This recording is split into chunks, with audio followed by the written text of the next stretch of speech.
अस्सलाम वालेकुम। प्रोग्राम हो क्या रहा है के साथ मैं हूं आपकी मेज़बान शाज़िया खान। प्रोग्राम में सबसे पहले बात होगी सुप्रीम कोर्ट में पनामा केस की समाअत। क्या पनामा लीक्स केस के लिए कमीशन बनेगा या लार्जर बेंच ही फैसला करेगा? क्या वज़ीर आज़म को सुप्रीम कोर्ट से क्लीन चिट मिल सकेगी? वज़ीर आज़म की वकील को जायदाद की तफसीलात और दस्तावेज़ात जमा कराने के लिए 15 नवंबर तक की मोहलत। हुकूमत की पनामा लीक से छुटकारे के लिए हिकमत अमली क्या हो सकती है? क्या 7 माह से हुकूमत एहतसाब के लिए तैयार न थी? हुकूमती वकील के 2 हफ्ते की मोहलत की इस्तदा नामंजूर। क्या वज़ीर आज़म का अपने बच्चों की जायदाद और कारोबार से कोई ताल्लुक है? प्रोग्राम में हम बात करेंगे पंजाब के मुख्तलिफ इलाकों में जहरीली स्मोक का राज। क्या स्मोक की एक बड़ी वजह इंडिया के कोल प्लांट हैं?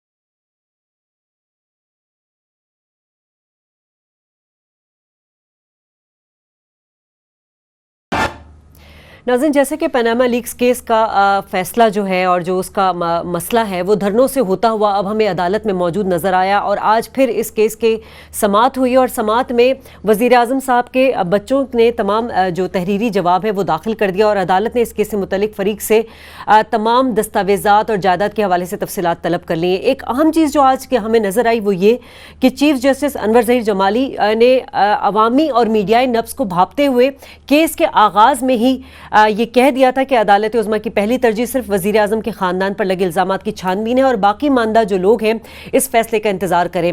अब आज के इस समाअत में जो कार्रवाई हुई है उससे क्या बातें वाज़ेह हुई हैं और क्या पनामा लीक्स केस के लिए कमीशन बनेगा या लार्जर बेंच इस पर फैसला करेगा, इसी पर बात करेंगे। मेरे साथ पैनल मौजूद है अयाज़ अमीर और डॉक्टर फ़ारूक सलीम। अस्सलाम वालेकुम।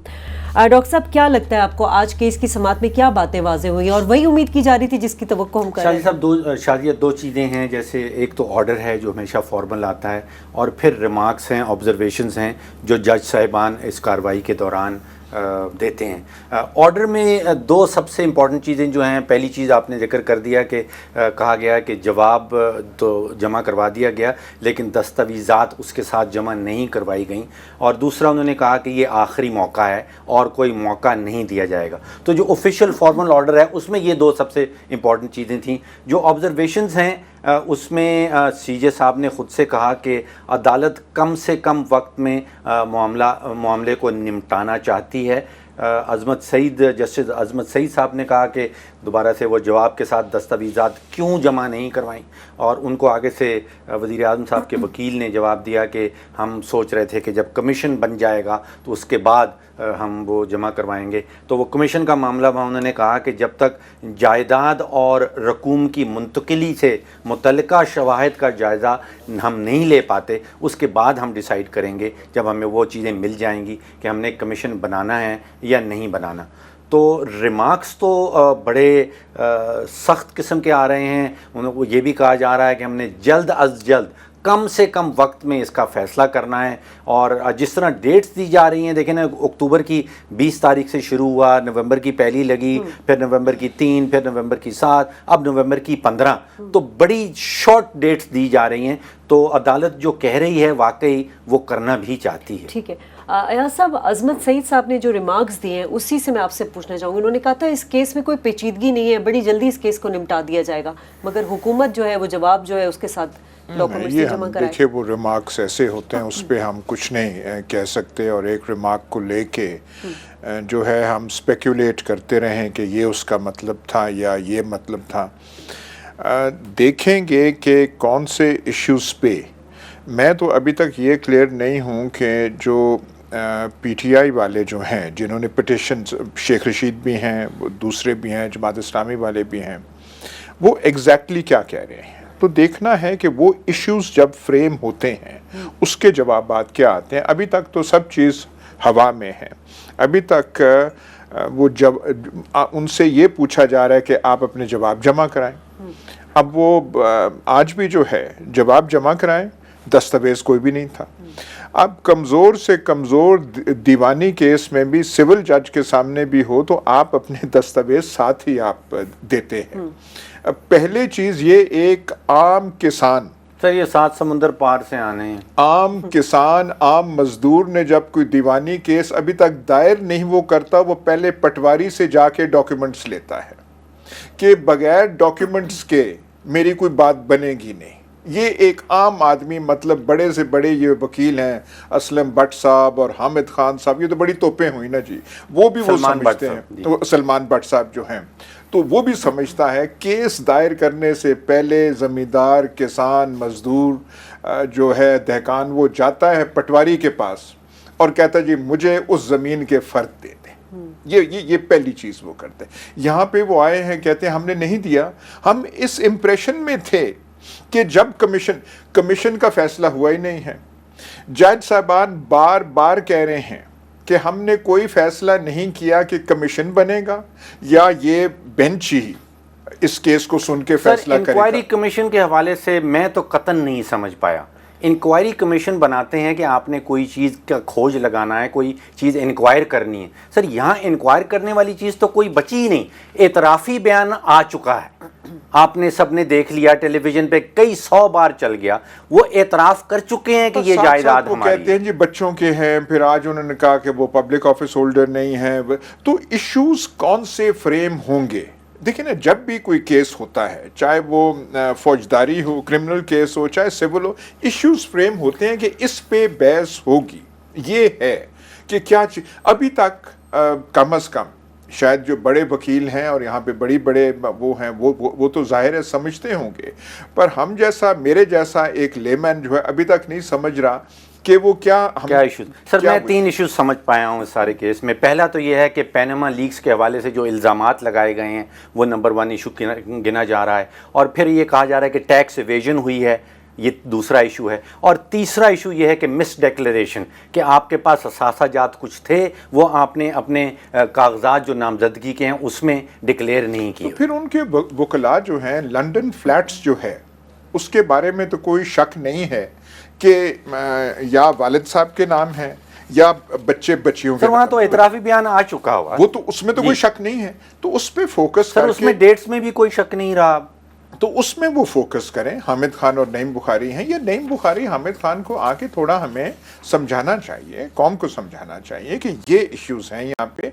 आपने देखा है कि बड़े केसेस जो होते हैं, ना सिर्फ यहाँ बल्कि बाहर भी, बरतानिया में, अमेरिका में, वकला आके कहते हैं जी ये इश्यूज हैं, आज ये हुआ है, ये फैसला हुआ है, इतनी पेशरफ्त हुई है, इतना कुछ हुआ है। कुछ थोड़ा सा ये नईम बुखारी वगैरह बता दें, और ये भी बता दें कि इस केस की जो है पैरवी कौन से एक वकील ने सामने करनी है, किसने यकजा करना है, इश्यूज फ्रेम करने हैं, सवाल जवाब जज साहबान से किसने देने हैं। सर जी, एक जो हमें समात में चीज़ नज़र आती है, वही डायलॉग पे हमने बात किया, कतई नज़र उससे एक सिंपल सी चीज़ है कि ज़राए आमदन कहाँ से आए और उनका रिसोर्सेज क्या था। सिंपल यही है, जब तक ये मामला डॉक्यूमेंट सामने नहीं आएंगे तब तक तो केस आगे बढ़ेगा ही नहीं। तो ये डॉक्यूमेंट भी आ चुके हैं शाजिया, ये डॉक्यूमेंट भी सामने आ चुके हैं, आज नहीं सर। ये 1990s में रहमान मलिक साहब जब एडिशनल डायरेक्टर जनरल थे तो उनको कहा गया था कि आप तहकीक करें और एक रिपोर्ट कंपाइल करें कि ये इसकी मनी ट्रेल क्या है, पैसा शुरू कहाँ से हुआ, गया कहाँ, किस रूट के थ्रू निकला, किस बैंक के थ्रू निकला। तो ये रिपोर्ट ऑलरेडी एग्जिस्ट करती है, ये FIA ने बनाई थी 1999 में। जब नैब बन जाता है तो FIA की रिपोर्ट नैब के पास चली गई। रिपोर्ट पर बात करेंगे, लेकिन ब्रेक ले लेते नाज़रीन, यहाँ लेते हैं ब्रेक, फिर इसी पर बात करते हैं। हमारे साथ रहिए।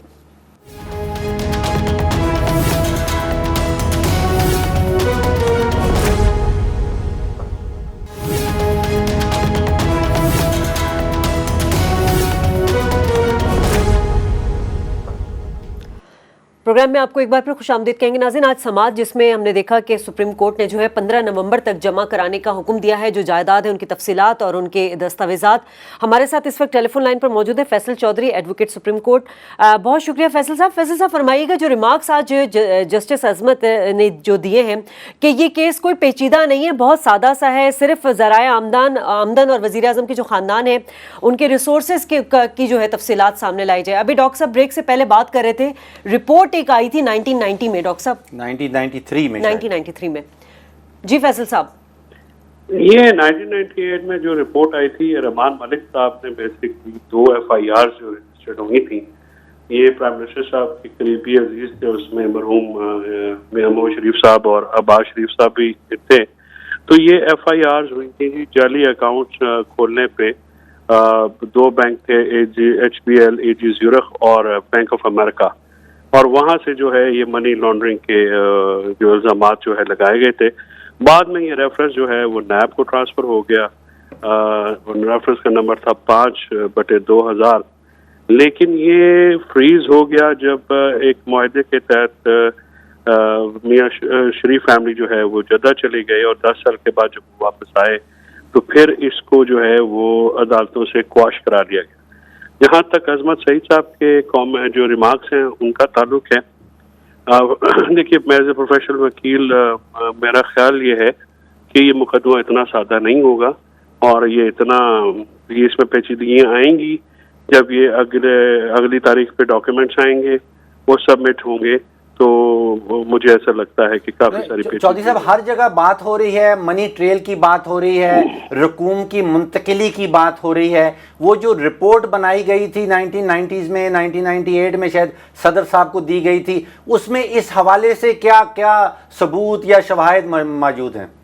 उसमें डॉक्टर साहब वो बेसिकली 98 में ये रिपोर्ट ना सिर्फ सदर और उस वक्त के सदर रफीक तारा साहब को गई, ये जहांगीर करामत साहब जो चीफ ऑफ आर्मी स्टाफ थे उनको भी गई, और एक मुजद्दिद मिर्जा साहब हमारे एहतसाब कमिश्नर होते थे, ये उनको गई। इसमें बेसिकली जो वहाँ पे ऑफशोर कंपनीज हैं, शैमरॉक जो कि नेस्कोल और शैमरॉक मदर कंपनी समझी जाती हैं। अगर अब मतलब नाजरीन के लिए मैं ये बताता चलूँ कि ये जो ऑफशोर कंपनीज का बिजनेस होता है, इसमें मनी ट्रांजैक्शन या ट्रेल को छुपाने के लिए कंपनीज बनाई जाती हैं जिनको लेयरिंग कहा जाता है, यानी एक के बाद एक कंपनी। चौधरी साहब मैं माजूद के साथ पूछ रहा हूँ, लेकिन आप जैसे खुद कह रहे हैं कि किसी ना किसी अदालत ने ये रिपोर्ट वगैरह जो है उसको क्वॉश कर दिया, जैसे कि इसाक डार साहब ने भी एक लंबा चौड़ा एतराफ़ी बयान दिया था, वो भी किसी अदालत से बाद में क्वॉश करा लिया, तो उनकी एविडेंशरी वैल्यू तो कुछ रही नहीं। अब जी देखिए बात यह है कि आप बिल्कुल सही बात करते हैं, ये एक बड़ा अजीबो गरीब सर ये गोरख धंधा है, जिसमें जब आप हाथ डालते हैं तो आपको पता चलता है कि किस कदर कॉम्प्लिकेटेड जो है ट्रांजेक्शन ये पहले बनाई गई हैं, डिज़ाइन की गई हैं और फिर इम्प्लीमेंट किया गया है। ये जो यहाँ से बाहर पैसे भेजे गए थे 90s के दौरान, वो उसमें फिक्टिशियस अकाउंट खोले गए और ये सारी चीज़ें गई, लेकिन ये एक बड़ी अजीबो गरीब बात है, और मैं समझने से कासिर हूँ कि नैब ने 2012 में जब ये लाहौर हाई कोर्ट ने ये फैसला क्वाश किया, ये रेफरेंस क्वाश किया, महज इस बुनियाद पे कि मियां नवाज शरीफ या उनकी फैमिली को शामिल तफ्तीश नहीं किया गया। तो देखिए ना चौधरी साहब, वो तो अब क्लोज ट्रांजैक्शन हो गई ना, वो आप क्या अभी खोल सकते हैं? एग्जैक्टली वही है कि 2012 हाँ, तो वो जब खत्म होगी, या तो इस अब एक मौजूदा केस चल रहा है, या तो सुप्रीम कोर्ट वो चीजें अपने सामने बुलाए, अपने सामने मंगवाए वो, और देखे कि क्वॉश हुआ क्या हुआ, कुछ हो सकता है। जो बंद हो गया केस वो तो बंद हो गया। नहीं इसमें सर आजमी साहब इसमें कैच है, वो कैच ये है कि ये जो नैब के पास डॉक्यूमेंटेशन है इन सारे के रेफरेंस से मुतालिक, इसमें नीलसन नेस्कोल जो बहुत आम आजकल नाम सुना जाता है पनामा पेपर्स में उनका है, उनकी इनकॉर्पोरेशन से लेके ट्रांजैक्शन से लेके ये हुकूमत पाकिस्तान ने मिलियंस ऑफ डॉलर्स पे करके ये दस्तावेजात खरीदी हुई हैं, और ये जो दस्तावेजात हैं ये नैब के रिकॉर्ड में मौजूद हैं। तो फिर ये हामिद खान और नईम बुखारी को कुछ इस्तदा करनी चाहिए अदालत के सामने कि जी इन डॉक्यूमेंट्स को आप मंगवाएं। बिल्कुल बिल्कुल, उसमें मैंने आज एक लेटर भी लिखा है चेयरमैन नैब को, क्योंकि वो मुझे जब ये पता चला, एक शो के दौरान ही पता चला, तो मैंने उनको ये लिखा है कि आप जो रिकॉर्ड है या तो वो हमारे हवाले करें या वो अदालत के सामने पेश करें, क्योंकि वो जो इस वक्त इशू सुप्रीम कोर्ट ने टेकअप किया हुआ है वो तो चौधरी साहब आप उनको 100 और खत लिख दें, चेयरमैन नैब ने तो आपको कुछ नहीं देना, वो तो चाइना चले गए सर। जी बात यह है कि वो चाइना से अगर भागे तो नहीं, वापस आ जाएंगे, चाइना भी दूर नहीं है, ये उनको देना पड़ेगा याज़मीर साहब। और ये अब जिस नहज पे मामलात गए हैं, कोई भी आदमी जो है ना डॉक्यूमेंट्स ना कोई फैक्ट्स ये छुपा नहीं सकता है, ये उनको आप यकीन मौकम रखिए, ये हमें जहाँ से भी लाने पड़े ये हम लाएंगे, اور ہم ان کو عدالت کے سامنے چودھری صاحب ایک چیز اور بتا دیجئے کہ مریم صفدر صاحبہ کا جو جواب آج آیا ہے اس میں وہ کہہ رہی ہیں کہ وہ ٹرسٹی ہیں، وہ بینیفیشل اونر نہیں ہیں. یہ ان دونوں میں کیا فرق ہوتا ہے؟ یہ ٹرسٹی کیا ہوتا ہے، بینیفیشل اونر کیسے اس سے مختلف ہوتا ہے؟ جی دیکھیے، یہ ایسی بات ہے کہ یہ ٹرسٹی کو جو یہاں پہ کنفیوز کیا جا رہا ہے، یہ ہمارا ٹرسٹ لا ہے اس کے تحت ہوتا ہے. ہمارے ٹرسٹ لا میں جو ٹرسٹی ہے اس کی جو ٹرسٹ کی پراپرٹیز ہوتی ہیں اس میں اس کا کوئی فائدہ نہیں ہوتا. لیکن آف شور اینٹیز میں جب ٹرسٹی بنائے جاتے ہیں تو وہ بینیفیشل آنر ہوتا ہے. ساتھ میں ڈاکٹر صاحب میں آپ کو یہ بھی بتاتا جاؤں کہ یہ سوال ہی نہیں ہے کہ وہ بینیفیشل آنر تھیں یا ٹرسٹی تھیں یا وہ سول پراپرائٹر تھے ان پراپرٹیز کی. ایشوز جو اس وقت ایشو ان ہینڈ اور لیگل سوال یہ ہے کہ آپ نے اگر وہ ٹرسٹی بھی تھی تو کیا نامینیشن پیپرز میں ڈسکلوز کیا ہے، اور اگر وہ ڈسکلوز نہیں کیا ہے تو آپ ڈسکوالیفائی ہوتے ہیں اس میں. کیونکہ یہ اتنی اس حد تک میں جیسے سے بالکل ایگری کرتا ہوں عظمت سعید صاحب سے کہ یہ اس حد تک کوئی پیچیدہ کیس نہیں ہے. صحیح غلط کا فیصلہ تو عدالت نے کرنا ہے. چودھری صاحب ابھی تک تو آپ سے کیپٹن صفدر ڈسکوالیفائی نہیں ہو رہا. سر ایشو یہ ہے کہ یہ عدالتی معاملات ہمیشہ ٹائم لیتے ہیں اور ابھی تک تو ایان علی سے کچھ نہیں کر پا رہے. یہ جی بس ہمارا جو کرمنل ایڈمنسٹریشن جسٹس سسٹم ہے یہ بہت ہی اس طرح سے اس میں تبدیلی کی بھی ضرورت ہے. یہ اس طرح سے ڈیزائن کیا گیا ہے کہ یہ بہت زیادہ لمبا ہو اور لمبا ہونے سے پھر ملزمان جو ہیں ان کو فائدہ ہوتا ہے اور کیونکہ وہ جو ایویڈنس ہے اس کو بھی ڈیمیج کر دیتے ہیں اور وہ گواہوں کو بھی بٹھا لیتے ہیں. یہ 100 اور باتیں جو ہیں یہ روٹین میں ہوتی ہیں. تو اس پہ تو پارلیمنٹ کو یا کسی کو غور کرنے کی ضرورت ہے اور وہ آج سے نہیں ہے، کافی عرصے سے ہے. تو ہم تو آج بھی ایک یہ والی سائیکل پہ بیٹھ کے جہاز کے دور میں جو ہے گزارا کر رہے ہیں. ہمارے پروسیجر لاز، ہمارے جو عدالتی میکینزم ہے. فیصل چودھری صاحب آپ نے وقت دیا، بہت بہت شکریہ. ڈاکٹر صاحب ایک چیز مجھے سمجھ نہیں آ رہی، ایک تو یہ کہ آف شور کمپنی میں ٹرسٹی کا ان کا نام آیا مریم صفدر صاحبہ کا، لیکن اس سے قطع نظر یہ چیز تو وہ انکار نہیں کر رہی کہ کمپنیوں کی جو ملکیت ہے وہ ان کی یا ان کے بھائیوں کی ہے یا نہیں ہے. اس کو تو وہ اون کر رہے ہیں نا. نہیں، وہ کہہ رہی ہیں کہ میری ملکیت نہیں ہے، میں ٹرسٹی تھی. لیکن ابھی بھی جو ICIA کا آج کا بھی جو ویب سائٹ ہے اس میں اگر آپ جائیں تو اس میں بہت ساری کمپنیاں دکھائی جا رہی ہیں جس میں نیسکال، نیلسن دونوں شامل ہیں. سرور پیلس کا ایڈریس دیا گیا ہے اور مریم صفدر صاحبہ کا نام وہاں لکھا ہوا ہے ایز اے بینیفیشری. اب وہ ہمیں چودھری صاحب سمجھانے کی کوشش کر رہے تھے کہ ٹرسٹ لا کے تحت ٹرسٹی کی ڈیفینیشن بتائی جاتی ہے. پاکستان میں اس کی ڈیفینیشن فرق ہے. برٹش ورجن آئلینڈ میں جہاں پہ یہ کمپنیاں بنائی گئی ہیں وہاں پہ ٹرسٹی کا مطلب جو ہے وہ مختلف ہے. تو شاید یہ کنفیوز کرنے کے لیے استعمال کیا جا رہا ہے یہ ٹرم جو ہے.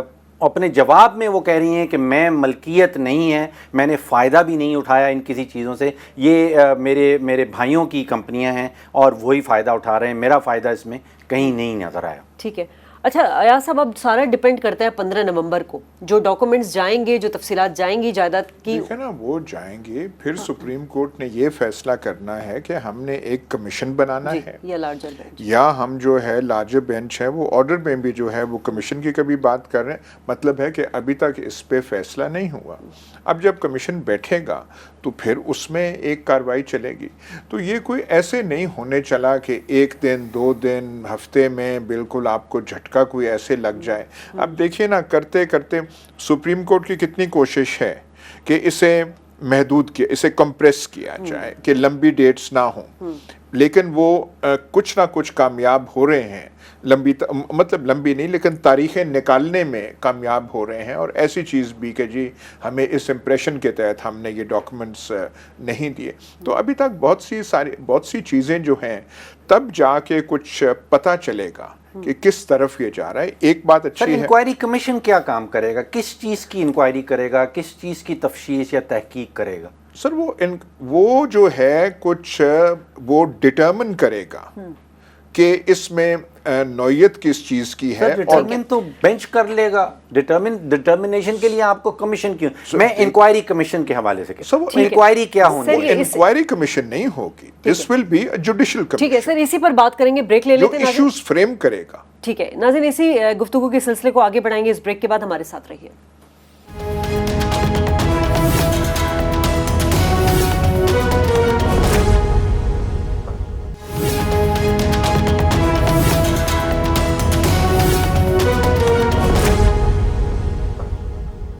प्रोग्राम में एक बार फिर खुशामदीद नाज़रीन। आज समात में हमें जो एक बात वाज़ेह नजर आई वो ये कि चीफ जस्टिस ने भी कहा है कि हालात को मद्देनजर रखते हुए पनामा लीक्स केस को हम अवलीन तरजीह दे रहे हैं। डॉक्टर साहब, आपने ब्रेक से पहले बात की थी तहकीकात किस तरह होगी। आज हमने देखा कि उस दौरान चीफ जस्टिस ने ये बात भी की थी कि जो नैब है और FBR FIA इन सबको मिल के मुआवनत करनी होगी।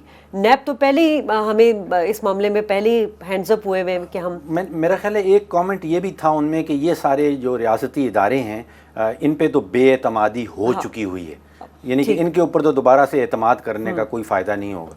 तो जो फोकस है वो मेरा ख्याल है शवाहिद की तरफ से है कि शवाहिद इस तरफ दोनों फ़रीक़ैन अपने अपने शवाहिद और सबूत और प्रूफ क्या क्या सबमिट करते हैं, और उसके बाद फिर वो डिसीजन पेंडिंग रह जाएगा कि वेदर इंक्वायरी कमीशन या कमीशन उनको चाहिए या नहीं चाहिए, और उसके बाद बाकी फ़ैसले जो हैं वो शुरू होंगे। लेकिन हिकमत अमली शाजिया हुकूमत की तरफ से मैं समझता हूँ कि एक बड़ी ठोस किस्म की तैयार है।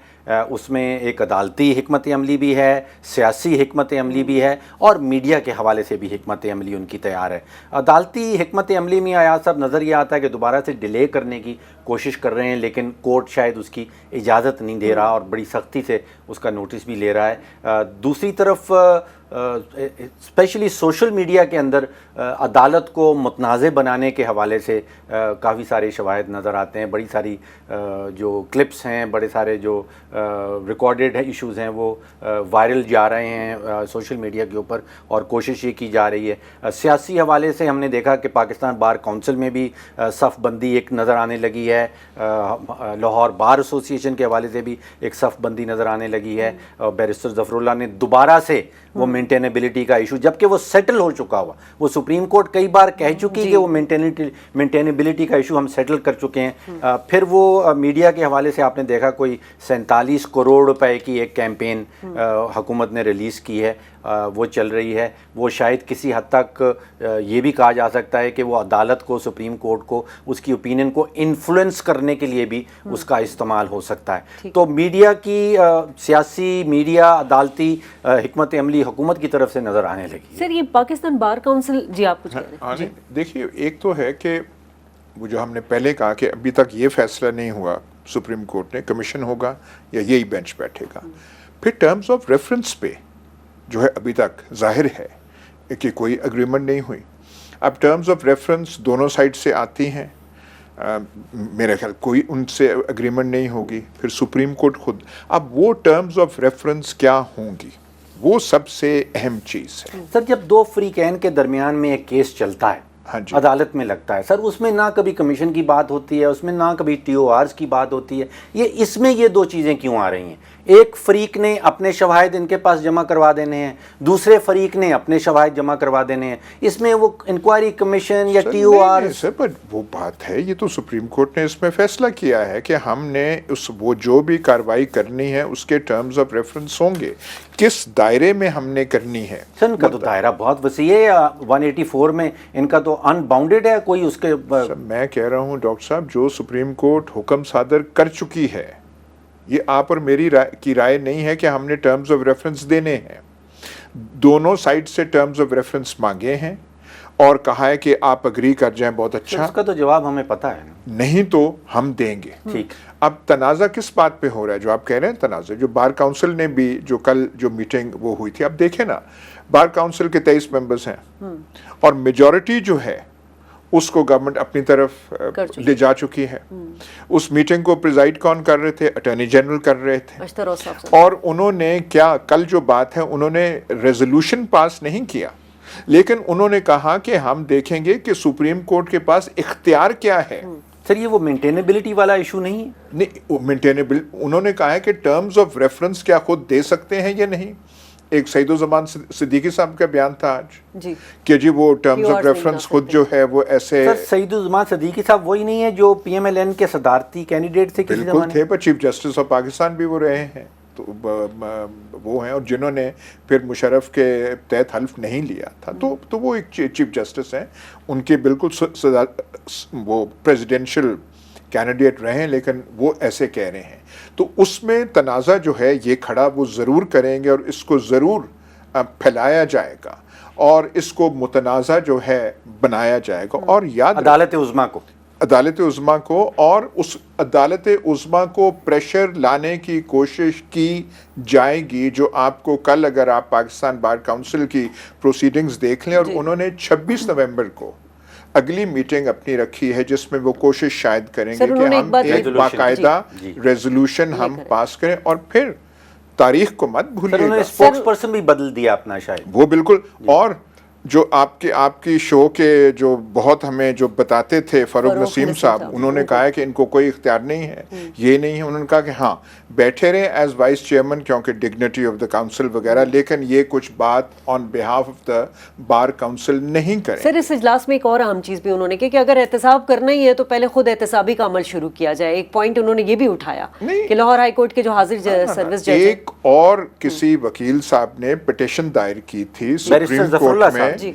کہ سپریم جوڈیشل کاؤنسل جو ہے اس کے سامنے کتنے کیسز ہیں، کتنے متاثرہ ججز ہیں.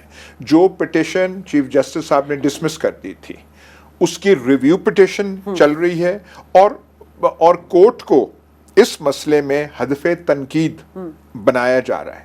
دیکھیے نا ڈاکٹر صاحب، مت بھولیے کہ جو ہم جن شاہ سواروں کی بات کر رہے ہیں انہوں نے تو سپریم کورٹ میں ڈویژن پیدا کر دی تھی 1998 میں. یہ تو بار کاؤنسل ہے، بار کاؤنسل کہاں اور سپریم کورٹ کہاں، انہوں نے تو وہاں یہ کر دیا تھا.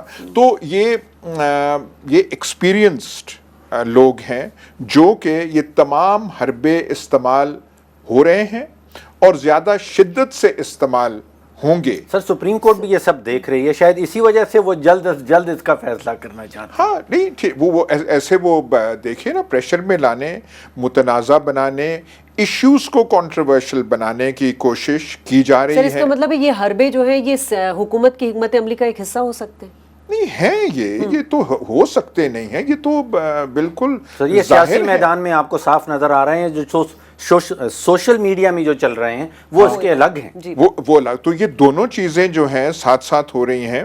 اور آپ نے دیکھا ہے کہ یہ بھی ہے، ایک اخبار جو ہے وہ ہیڈ لائن دیتی ہے کہ ٹیکس ریٹرنز پرائم منسٹر کے بالکل صاف اور شفاف ہیں. والوں نے کر دیا. اچھا وہ ایک چارٹرڈ اکاؤنٹنسی فرم نے کیا ہے، لیکن جس طریقے سے اس کی تشہیر ہوئی، جس طریقے سے اب عام آدمی جو ہے جب وہ پڑھے گا کہے گا بھئی پھر مسئلہ کیا ہے، ٹیکس ریٹرنز تو ٹھیک ہیں. اب اسے فرگوسن کا نام ہی نہیں پتا ہوگا کہ فرگوسن چیز کیا ہے. سر اس رپورٹ کے اینڈ میں انہوں نے یہ بھی لکھا ہے کہ جو دستاویزات ہمارے پاس جمع کروائے گئے تھے ان کا جائزہ لینے کے بعد ہم اس نتیجے پہ پہنچے ہیں، ہم نے کوئی انڈیپینڈنٹ اسکروٹنی اپنی نہیں کی. سر میں صرف کہہ رہا ہوں کہ ایک اخبار جو ہے نارملی کسی چارٹرڈ اکاؤنٹنٹ کی فرم کی فائنڈنگز جو ہے اس کو پیج 1 کی ہیڈ لائن میرے خیال عموماً نہیں بنایا جاتا کسی اخبار میں، لیکن جہاں بنایا جا رہا ہے تو اس کا مطلب ہے کہ پوری ایک کنسرٹڈ حکمت عملی ایک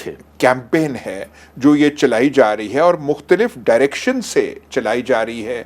وہ جو پٹیشن ہے سپریم جوڈیشل کاؤنسل کی پروسیڈنگز، کتنے کیسز ہیں، اس کو سامنے رکھ کے تنقید کے گولے ہلکے ہلکے برسائے جا رہے ہیں. ابھی تک تھوڑی سی تنقید میں جھجک ہے، یہ ٹیسٹ کر رہے ہیں کہ ہم اسے کتنا کر سکتے ہیں.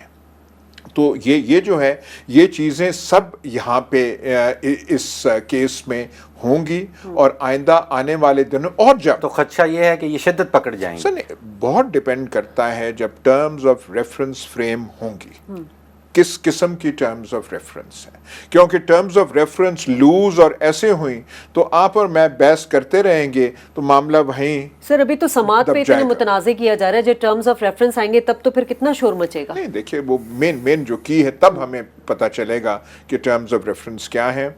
جو ریمارکس وہاں پہ کورٹ روم میں ادا کیے جا رہے ہیں بالکل بہت ہی ریلیونٹ ہیں، بہت ہی وہ ہیں، سب کچھ ہے. لیکن ان کا وہ جو ہے ٹرمز آف ریفرنس جو ہے جس دائرے میں یہ کیس چلنا ہے، وہی میں کہہ رہا ہوں ایشوز ابھی تک فریم نہیں ہوئے. ایشوز تب فریم ہوں گے جب پہلے یہ فیصلہ ہوگا کہ کمیشن یا بینچ، اور دوسرا یہ کہ کس دائرے میں. سر وہ تو سپریم کورٹ نے کہہ دیا کہ ہم خود ہی دائرہ کھینچیں گے.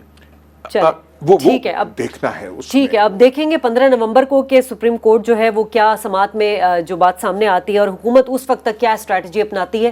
بریک لیں گے ناظرین، بریک کے بعد جب واپس آئیں گے تو کچھ بات کریں گے. جو پنجاب کے مختلف علاقے یہاں پر ہم دیکھ رہے ہیں زہریلی اسموگ، یہ کس وجہ سے ہے اور اس سے کیا نقصانات ہو سکتے ہیں، اس پر بات کریں گے اس بریک کے بعد. وہ ڈاکٹر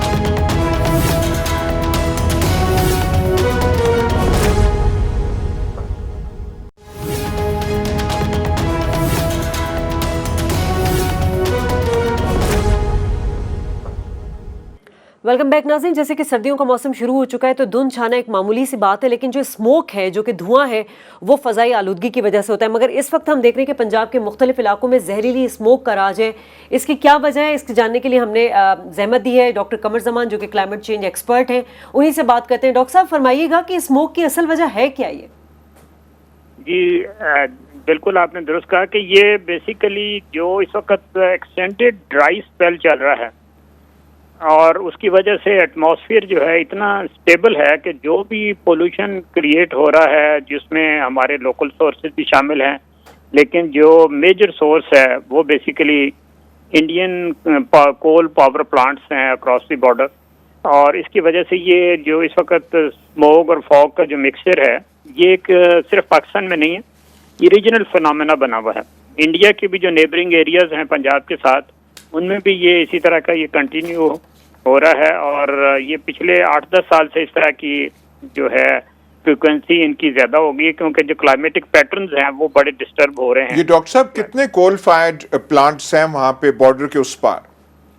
یہ تو اتنا مجھے ایگزیکٹ نہیں پتا، لیکن یہ کافی زیادہ کنسنٹریٹڈ ہے ایسٹ پنجاب کے اندر، یہ بارڈر کے اکراس اور کچھ ایریا کے اندر. یہ اس کو ہم نے انٹرنیشنل 5-6 سال پہلے انٹرنیشنل لیول پہ بھی کافی کانفرنسز کے اندر اس کو ہائی لائٹ کرنے کی کوشش کی تھی اور اس کو کافی جو تو ڈاکٹر صاحب اگر یہ وجہ ہے تو پھر تو ہم بھی اس میں خود کفالت کی طرف جا رہے ہیں، ہم بھی کول فائرڈ پلانٹس جو ہیں یہاں بنا رہے ہیں، حتیٰ کہ جو ہے اتنا ایگریکلچرل ایریا جو ہے فرٹائل ایریا ساہیوال کا، وہاں بھی ایک بڑا پلانٹ ہم لگا رہے ہیں. جی بالکل، جس وقت ہم بھی تقریباً اسی طرف جا رہے ہیں اور اس میں یقیناً اگر اس طرح کے یہ جو بھی پلانٹس کام کریں گے تو جس طرح کے کلائمیٹک پیٹرن جو چینج ہو رہے ہیں اس میں یہ ہم اس کے ایریا میں اس کو فردر ایگریویٹ یقیناً کریں گے. لیکن اس کے اندر صرف ایک پازیٹیو چیز میں ذرا ہائی لائٹ کروں گا کہ انیشلی اب آپ کو یاد ہوگا کہ پہلے پلان تھا کوئی 8-10 کول پاور پلانٹ بنانے کا، اور اس پہ میں نے اس کو بیک گراؤنڈ میں رہ کے کافی ہائی لائٹ کرنے کی کوشش کی کہ یہ کلائمیٹ چینج میں اب جو جس طریقے سے دنیا چینج ہو رہی ہے تو اس میں کول پاور پلانٹ یقیناً اس وقت بند دوسرے کنٹریز نہیں کر رہے لیکن نئے بھی نہیں لگا رہے. تو اس لیے اس کو ضرور مکس کرنے کی کوشش کریں. اور لکیلی اس کے اندر انفیکٹ خاقان عباسی صاحب کا کافی امپورٹنٹ رول ہے جنہوں نے اس میں سے کافی سارے پلانٹ جو ہیں LNG پہ شفٹ کی.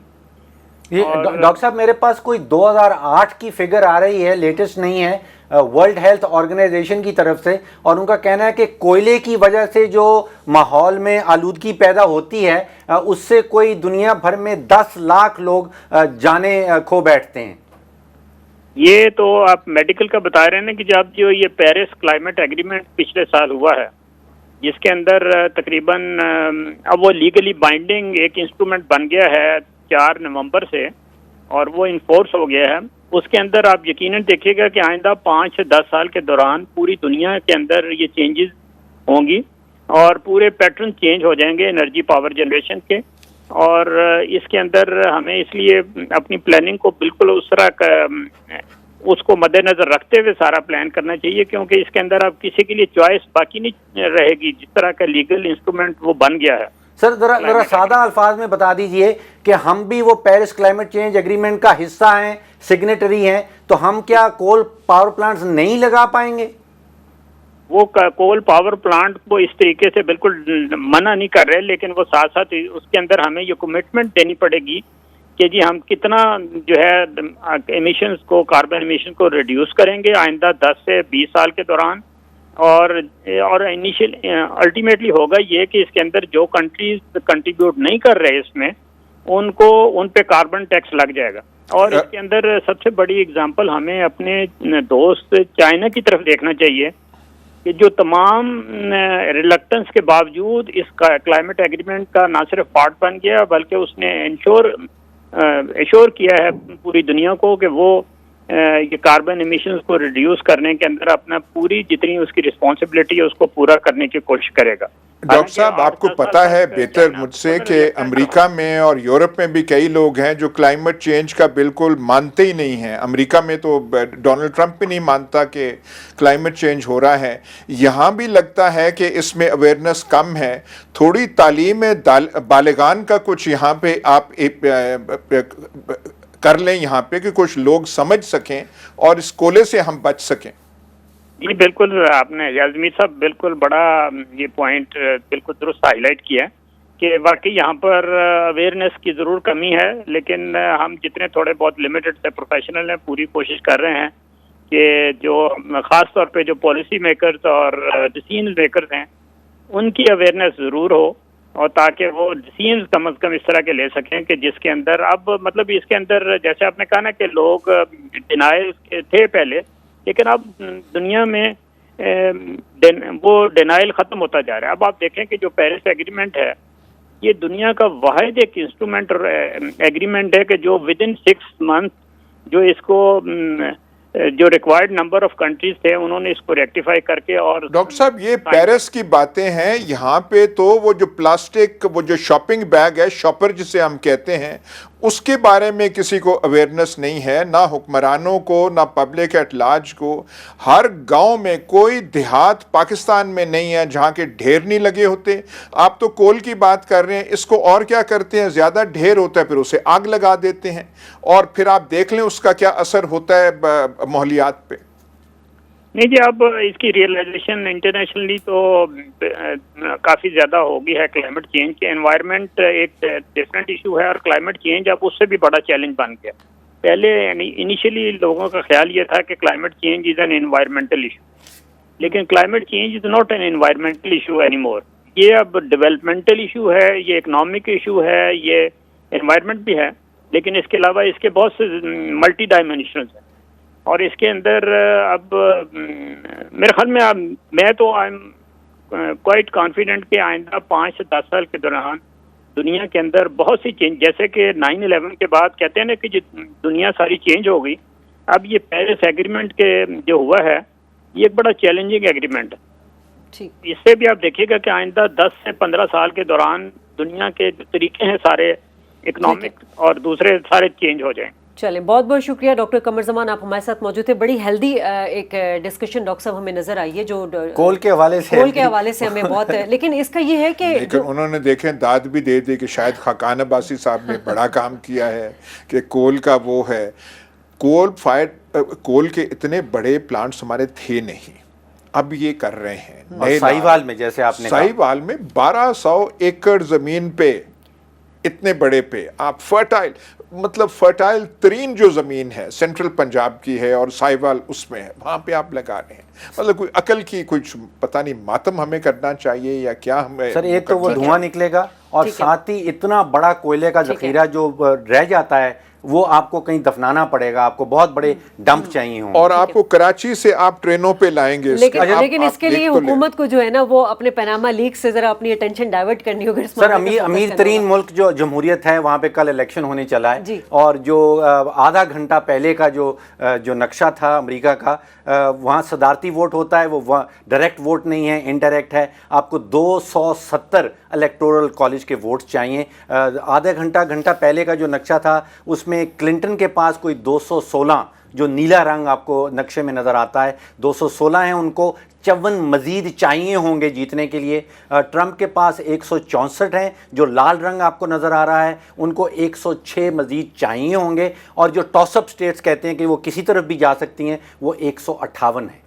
تو کہیں بھی الیکشن جا سکتا ہے, لیکن اس کی لیڈ کتنی ہے؟ سر اب کوئی 3 سے 4% تک رہ چکی ہے جو لیٹسٹ پولز آ رہے ہیں. 3 سے 4% تو کافی زیادہ ہے, لیکن آپ 2 بڑے الیکشنز نہ بھولیے جس میں سارے پولسٹرز غلط ثابت ہوئے تھے. ایک وہ بریکسٹ کا रेफरेंडम जी, वो एक रात पहले तक। और एक यूके का इलेक्शन जो डेविड कैमरन जो जीता था, तो ये दोनों जो थे पोल्स कुछ कह रहे थे, नतीजा कुछ हुआ था। सर पोल्स में एक वो मार्जिन ऑफ एरर भी कहलाता है कि वो मार्जिन ऑफ एरर हो सकता है 1% से 2%, लेकिन वो रेफरेंडम वाला जो था ब्रेक्सिट वाला, वो मार्जिन ऑफ एरर से वो चला गया था। तो सर अभी भी कुछ इम्कानात हैं कि दोनों कैंडिडेट बड़े क्लोज हैं, लेकिन कोई भी कुछ भी हो सकता है, देखिए वो टॉस अप स्टेट्स जो हैं, जो इनके ऐसे स्टेट्स हैं जो अभी तक डिसाइडेड नहीं है कि किस तरफ जाएंगे, लेकिन जो लीड है वो मैं इस वक्त समझ रहा हूं कि क्लिंटन की बहुत ज्यादा लीड है। लेकिन मैं ये कल मेरा वोट तो नहीं है, अगर होता तो मैं तो ट्रंप को देता।